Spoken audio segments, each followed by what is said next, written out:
Sino nagtuli sa'yo?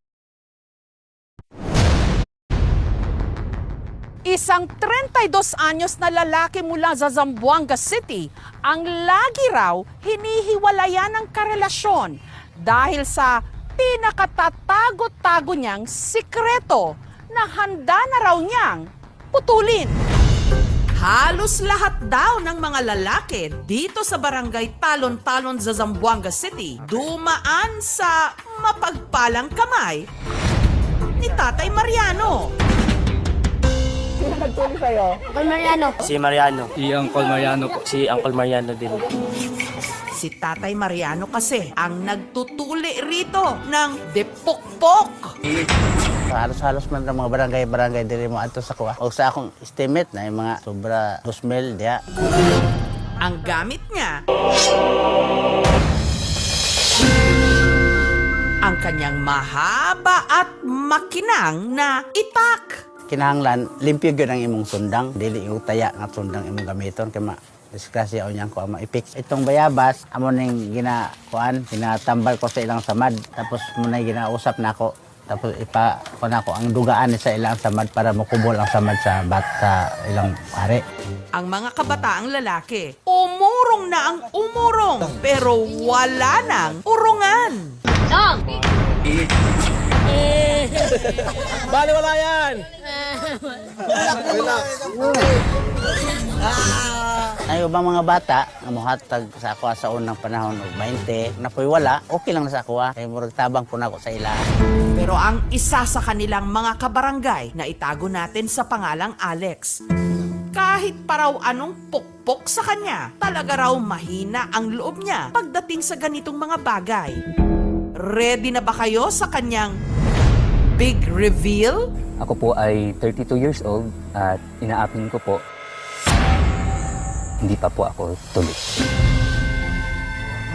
Grade 6 daw si Alex nung una niyang plinanong magpatuli. Dumating na yung araw na sa operation, parang natakot ako, takot ako sa dugo. At that time, hindi din ako yung tagpus. Parang nilagnat ako, kaya yun siya, hindi siya natuloy. Sa puntong yun na raw siya nagsimulang maging malihim. Minsan may isa akong kaklase na tinanong ako kung tuli ba o hindi. Hindi ako sumagot. Pakiramdam ko, sobrang hiya talaga. Tinago ko na lang siya. 1-year-old ako, namatay po yung father ko. Si mama ko na lang po yung nagtayo sa akin bilang ama't ina. Siguro kung may tatay ako, siya na mismo mag-push sa akin na ipusit ko yung operasyon ganun.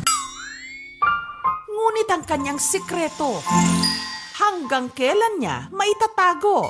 Lalo na nung si Alex nagsimula ng umibig. Isa sa nakapalagayan niya ng loob, ang kababata niyang si Ruby, hindi niya tunay na pangalan. Elementary pa lang, crush ko na yan siya. Lagi ko siyang chinachat kung kumusta, take her lagi. Dami nga nagkakagusto sa kanya eh. Ay, ang gwapo man niya. Super bait niya. Gentleman, humble talaga. Hanggang sa sila'y nagkaroon ng MU o Mutual Understanding. Uy, supo to? Ha? Sinong supot? Hindi, baliw supo. Pero ang kanila raw umiinit na pagtitinginan, laging nauunsyami.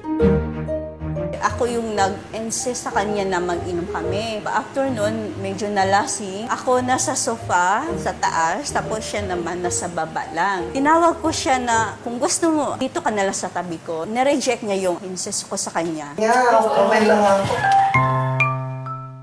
Baka ano pang mangyari, ayaw kong malaman niya. Sabihin mo na kasi, open mind naman ako. Si Alex kusang lumayo simula noon. Natakot na raw siyang makipagrelasyon. Hindi ko alam kung ano yung reaction din nila sa akin. Kasi nasa Pilipinas po tayo, yun ang nakasanayan. Ang pagtutuli ay nasa Biblia, no? Nagkaroon ng pagtutuli kay Abraham nung siya ay nagkaroon ng covenant kay Yahweh. Ang kultura na ito ay nagpapakita kasi ng rite of passage. Ikaw ba ay handa na maging lalaki na adult na, ready ka nang kumuha ng mga responsibilidad? Makalipas ang mahigit 3 dekada, naglakas loob na si Alex na magpatuli, lalo pat nahulog daw ang kanyang loob muli sa kababata niyang si Ruby. Akong may pagkakataon na ligawan ko siya, why not? Sa pakikipag-usap ng aming team kay Ruby, meron din siyang nabanggit. Para sa akin, bilang babae, mas prepared ko yung circumcise talaga. Paano na ba yan?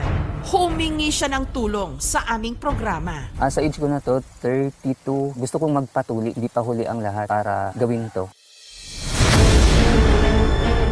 Nagpatingin na si Alex sa doktor. Kabado.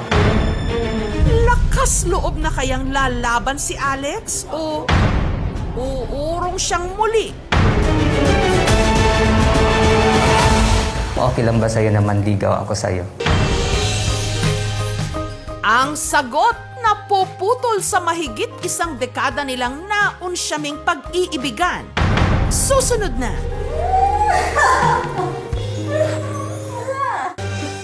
Isang binata mula sa Zamboanga City. Meron daw sikretong malupit.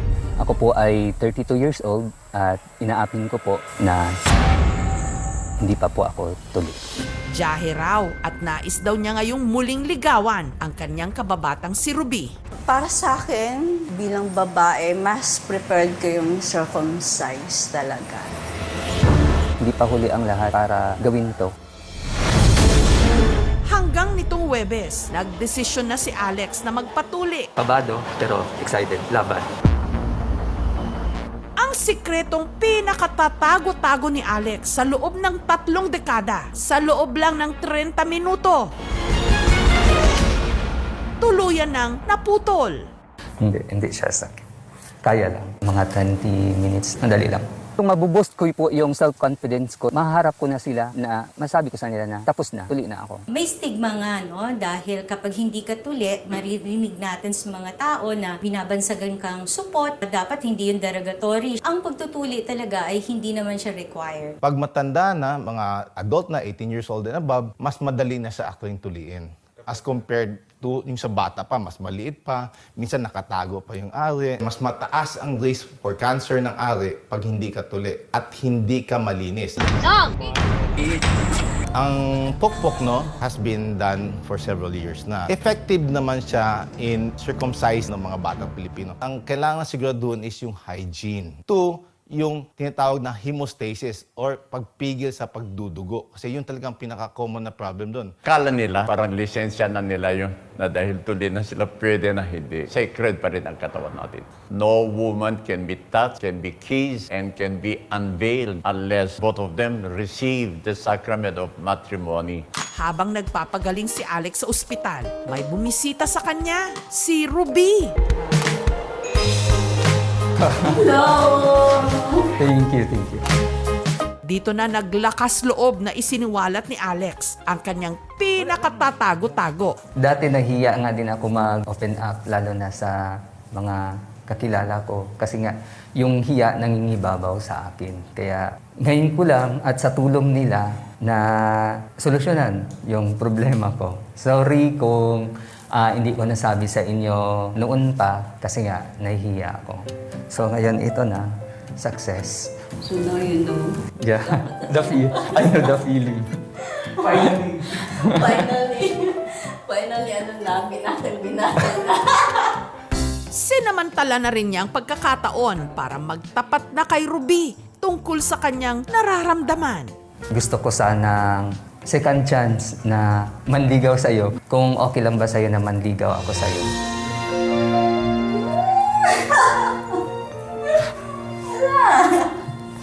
No, why not? Pero para sa akin, baka hindi naman tayo nagmamadali. Yeah. Kasi may mga plano pa sa buhay. Kung makapag-intay ka or ano, okay lang. Kung hindi, asa sa'yo yan. Sundin yan. Okay. Kasi may mga plano pa sa mga for the future. Ako lalo na. I respect. Para kay Alex, hindi lang it's never too late para magpatuli. It's never too late ding magtapat ng kanyang pag-ibig.